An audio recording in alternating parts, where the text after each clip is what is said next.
ఒక gym trainer Tamil Nadu అటువైపు కేరళ అనుకుంటా. వైఫ్‌తో ఈ ఒక సెక్షువల్ ప్రొసీజర్ ఏదో అతను ఫాలో అవ్వడం వల్ల అమ్మాయి చనిపోయింది. సో, యూజువల్‌గా కొందరు డైవర్స్‌లో గూడా కంప్లెయింట్స్ ఉంటాయి లేడీస్ నుండి. మా హస్బెండ్ ఇలాగా చూసి ప్రతీదీ అది చేయమని చెప్తాడు. దానివల్ల ప్రాబ్లమ్ తట్టుకోలేక వాళ్ళు డైవర్స్‌కి అప్లై చేస్తూ ఉంటారు. సో, ఇట్లాంటి ఒక ప్లెజర్‌ని మనం ఇప్పుడు పాజిటివ్ నోట్‌లో చూద్దాం.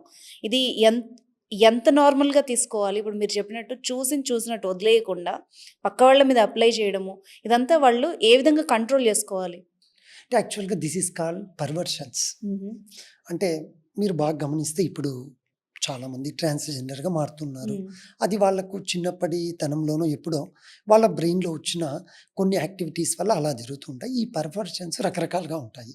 మీరు ఇప్పుడు అన్నట్టు జిమ్ ట్రైనరు. హ్మ్. అంటే ఈ అబ్బాయికి ఆ విధంగా చేస్తేనే నాకు ప్లెజర్ వస్తుంది అంటాడు.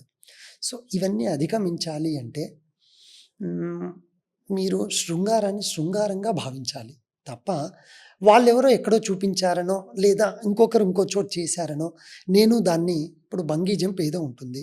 చాలామంది బంగీ జంపు చాలా గుడ్ ట్రైనర్స్ ఉన్న దగ్గర చూసుకొని చేస్తూ ఉంటారు.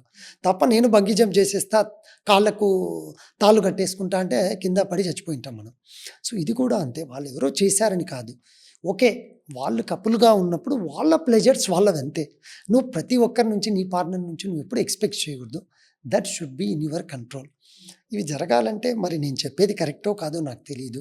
You should prepare your self some meditations, some yogas. నీకు మ్యూజిక్ అంటే ఇష్టం అండి. కొందరు క్రికెట్ చూస్తే ఇష్టము. సో, అట్లా మీరు వాటి మీద కూడా కాన్సంట్రేషన్ చేస్తూ ఉంటే ఎక్కువ సెక్షువల్ యాక్టివిటీస్ మీద తగ్గిస్తాం. సో, అది ఒక పార్ట్ మాత్రమే అవుతుంది లైఫ్‌లో.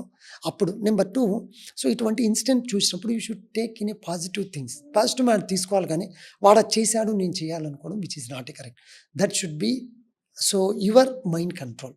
అవి జరగాలి అంటే నీకు నేను టెంపుల్స్‌కి పోండి, చర్చ్‌కి పోండి, మసీదు పోండి అని చెప్పను. మీరు ఏది డెవోషనల్‌గా ఫీల్ అయ్యి, ఇది నాకు హ్యాపీగా ఉంటుందంటే spend some time. Number 2, spend your time with your partner.